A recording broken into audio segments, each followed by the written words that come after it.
Televizyon nedir? Çalışma mantığı nasıldır?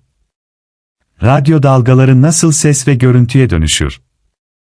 Televizyon, uzaktaki görüntü ve sesleri elektromanyetik dalgalar aracılığıyla alıp bunları yeniden görüntü ve sese dönüştüren elektronik bir haberleşme cihazıdır. Günümüzde televizyon yayınları karasal vericiler, uydu sistemleri, kablo altyapıları ve internet üzerinden izlenebilmektedir.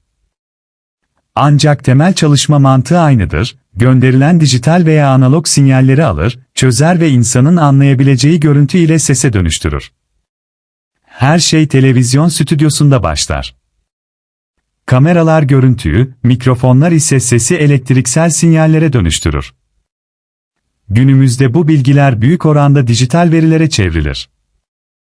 Daha sonra görüntü ve ses sıkıştırılır, kodlanır ve yayın için hazırlanır. Bu işlem sayesinde çok yüksek miktardaki veri, daha az band genişliği kullanılarak iletilebilir. Hazırlanan yayın verici istasyonlarına gönderilir.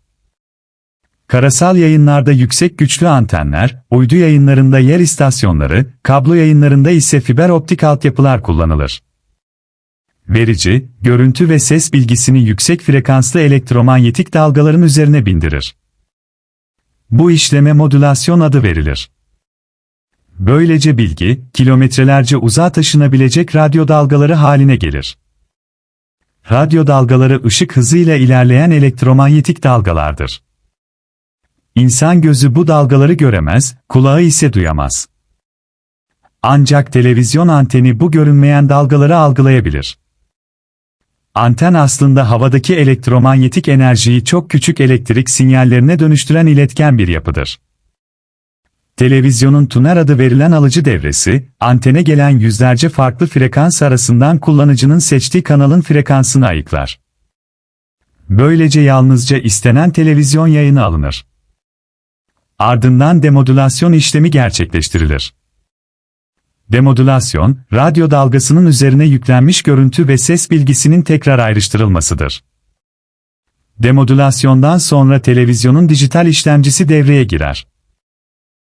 Yayın MPG, H264 veya H265 gibi sıkıştırma yöntemleriyle kodlanmış olabilir.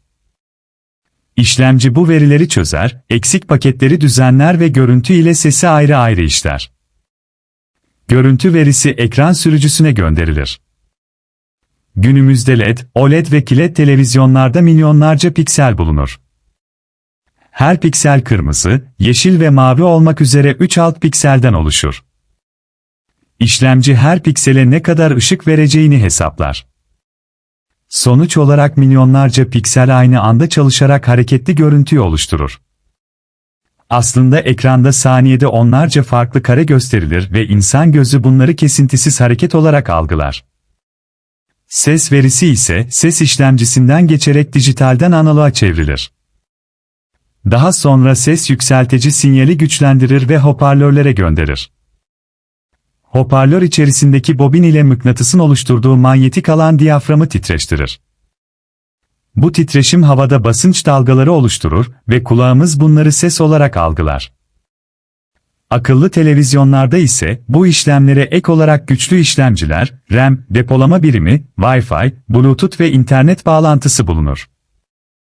Böylece televizyon yalnızca yayın izleyen bir cihaz olmaktan çıkar, video platformlarına bağlanabilir, uygulama çalıştırabilir ve internet üzerinden içerik oynatabilir. Kısacası televizyonun çalışma süreci şu şekildedir. Kamera görüntüyü, mikrofon sesi toplar.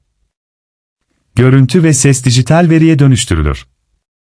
Veriler sıkıştırılır ve kodlanır. Verici istasyonu bilgiyi radyo dalgalarına yükler. Elektromanyetik dalgalar antene ulaşır. Anten sinyali elektrik sinyaline çevirir.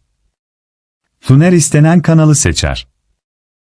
Demodülasyon ile görüntü ve ses ayrılır. İşlemci verileri çözer. Görüntü ekrana, ses hoparlöre gönderilir ve kullanıcı yayını izler. Bu süreç, saniyenin çok küçük bir bölümünde gerçekleşir. Siz kumandadan bir kanalı seçtiğiniz anda televizyon milyonlarca elektronik işlemi arka arkaya gerçekleştirerek görünmeyen radyo dalgalarını canlı görüntü ve sese dönüştürür. İşte televizyon teknolojisinin temel çalışma mantığı budur.